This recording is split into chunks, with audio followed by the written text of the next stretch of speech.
So class 8 उस दिन मैं आपको काइंड्स ऑफ माइक्रो ऑर्गेनिजम्स पढ़ा रही थी, ठीक है। Major kinds of micro organisms में कौन कौन है? Bacteria, protozoan, virus, fungi and algae. तो आज viruses are the smallest of all micro organisms. जितने भी माइक्रो ऑर्गेनिजम्स हैं उनमें सबसे छोटे कौन से होते हैं? Viruses. They are quite different from other micro organisms. ये जो वायरस होते हैं इन माइक्रो ऑर्गेनिजम से थोड़े से डिफरेंट होते हैं। Strictly speaking, they cannot be grouped along with living things and microorganisms. They lie on the borderline dividing the living things from the non-living things. इसको अगर हम बोला जाए तो ना तो ये मतलब लिविंग थिंग्स और माइक्रो ऑर्गेनिजम्स में ग्रुप नहीं होते हैं, ना तो ये पूरी तरीके से लिविंग होते हैं और ना ही ये माइक्रो ऑर्गेनिजम्स होते हैं। ये बॉर्डर लाइन पे लाई करते हैं जो कि दोनों के कैरेक्टरिस्टिक्स को डिफाइन करती है। वायरसेस में क्या होता है? सेल्यूलर जो स्ट्रक्चर होता है वो उसकी कमी होती है। Viruses lack a cellular structure, a non living feature but can reproduce only inside the cell of the host organism, मतलब लिविंग फीचर।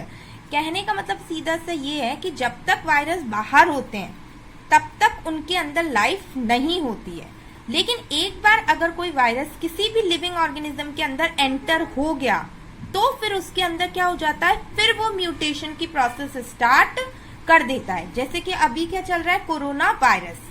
जब तक वो बाहर है, मतलब कि अगर बुक पर है या किसी भी चीज पर है, तो वो हार्म नहीं करेगा किसी भी एनिमल को या किसी भी ह्यूमन बीइंग को। लेकिन अगर वो वायरस एक बार किसी भी ह्यूमन बीइंग के अंदर पहुंच गया या किसी भी एनिमल के अंदर पहुंच गया तो फिर क्या हो रहा है? फिर वो डिसीज का रूप ले रही है, रेस्पिरेटरी प्रॉब्लम्स हो रही हैं, सब चीजें बढ़ रही हैं और डेथ का रूप ले रही है। तो कहने का मतलब है कि जब तक वो नॉन लिविंग थिंग में होता है तो वो किसी को हार्म नहीं करता है, लेकिन जैसे ही वो लिविंग थिंग में एंटर हुआ, होस्ट में एंटर हुआ, तो वो क्या करने लगता है? रिप्रोड्यूस करने लगता है, मतलब अपने अपने म्यूटेशन स्टार्ट करने लगता है।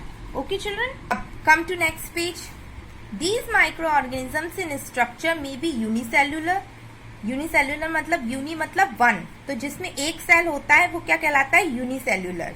लाइक बैक्टीरिया, सम एल्गी, प्रोटोजोआ, और मल्टीसेल्यूलर यानी कि मैनी सेल्ड। तो यूनिसेल्यूलर जैसे कि बैक्टीरिया, कुछ एल्गी, कुछ प्रोटोजोआ, वो सब कैसे होते हैं? यूनिसेल्यूलर होते हैं। और मल्टीसेल्यूलर में भी होता है, तो दोनों में हो सकता है। यूनिसेल्युलर माइक्रो ऑर्गेनिजम्स प्लांट्स में एल्गी, ये यहाँ पे कुछ दिए गए हैं। क्लेमाइडोमोनास, कॉलेरा, फंगी में ईस्ट, बैक्टीरिया, एनिमल्स में प्रोटोजोआ में अमीबा, युग्लिना, पेरिमीशियम, ठीक है। उसके बाद मल्टीसेल्युलर माइक्रो ऑर्गेनिजम्स कौन कौन से हैं? एल्गी में ये डिफरेंट टाइप के एल्गीज हैं, ओके। वॉल्वोक्स, पायरोगेरा, नॉस्टॉक। फंजाई में ब्रेड मोल्ड, एस्परगिलिस, पेनिनसिलम, ये सारे क्या हैं? ये प्लांट्स, एनिमल्स हैं और ये यूनिसेल्युलर में है। और ये जो मल्टीसेल्युलर है उसमें एल्गीज, फंगाई ये होते हैं, ठीक है। अब हिस्ट्री ऑफ माइक्रोबायोलॉजी क्या कह रहे हैं वो? यहाँ पे हिस्ट्री दी हुई है माइक्रोबायोलॉजी की। Gives a list of some of the important discoveries in the field of microbiology. Name of the scientist, कौन कौन से साइंटिस्ट हैं, कौन कौन से ईयर में उन्होंने कौन कौन सा हमें कंट्रीब्यूट किया है, क्या क्या हमें दिया है, क्या क्या नॉलेज हमें दी है, क्या क्या इन्वेंट किया है। रॉबर्ट हुक ने 1665 में क्या किया था? कॉर्क सेल ऑब्जर्व किया था, cell. Bacteria, spermatozoa, using his own crude microscope, उनके खुद के माइक्रोस्कोप से उन्होंने ये सारी चीजें ऑब्जर्व करी थी और हमें बताई थी कि कॉर्क सेल जो होते हैं क्या होते हैं, कैसे सेल, मतलब जो कॉर्क होता है उसके अंदर सेल की उन्होंने खोज कैसे की, बैक्टीरिया की खोज कैसे की, ये सारी चीजें।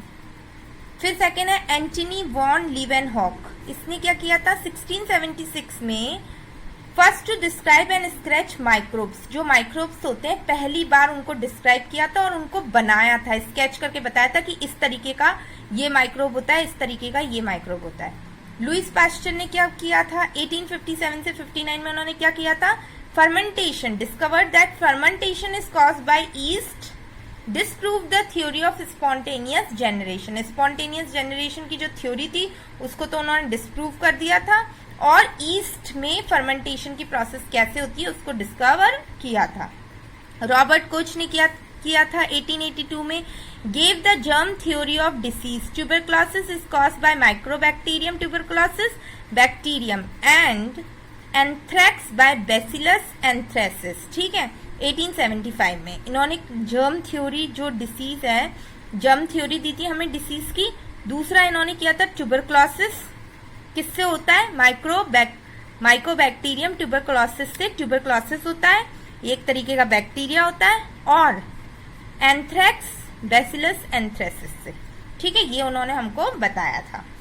फिर क्रिस्टीन ग्राम ने क्या किया था, 1884 में ग्राम स्टेन टेक्निक को डेवलप किया था। शिबासा बूरो किस्तातो 1889 में tetanus disease caused by clostridium tetani bacterium.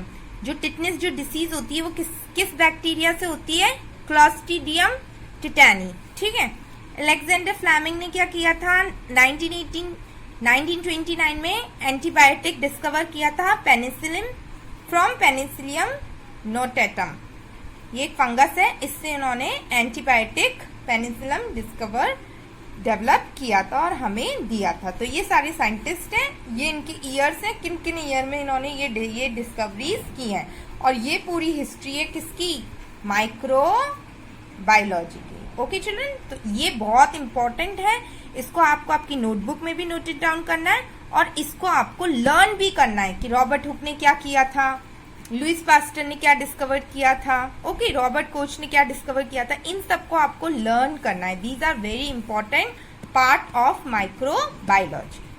देखो ये डिफरेंट टाइप्स ऑफ फंगीज हैं, ये डिफरेंट टाइप्स ऑफ बैक्टीरियाज हैं। ठीक है, रॉड शेप बैक्टीरिया होते हैं, बॉल शेप्ड होते हैं, फिर स्पाइरल शेप्ड होते हैं, ये सारे, ये मशरूम, पेनिसिलियम। ठीक है, डिफरेंट टाइप्स ऑफ फंगीज हैं ये, और ये आपके प्रोटोजोन्स हैं, ये डिफरेंट टाइप्स ऑफ, ये आपको लर्न होने चाहिए। ब्रेड मोल्ड क्या है, ये फंगाई है।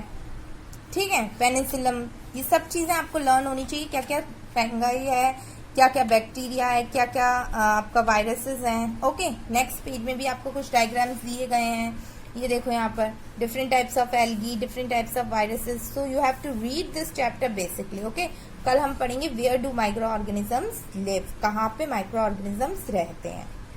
ओके चलो।